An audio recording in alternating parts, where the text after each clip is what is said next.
எல்லாம் உன்னாலதான். அவங்க கடத்தும் போது நீ கத்திருக்க வேண்டாம். ஏன் சார், கடத்துறவங்க கத்துறா மாதிரியா கடத்துவாங்க? என்ன சார் நீங்க மிட் நைட்ல வந்து கடுப்பேத்திக்கிட்டு பேசாம படுங்க. ஏன் சொல்ல மாட்ட? கேஸ்ல ஜெயிக்கிறதா முக்கியம்னு நான் நினைச்சிருந்தா உன் மானம் போயிருக்கும்.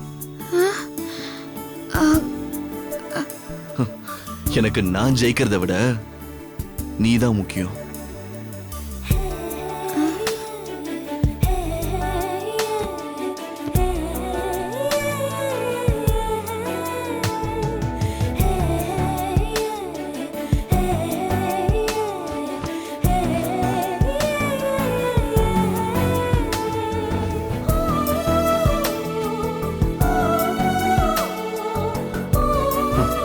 எனக்கு நான் ஜெயிக்கிறத விட நீதான் முக்கியம்.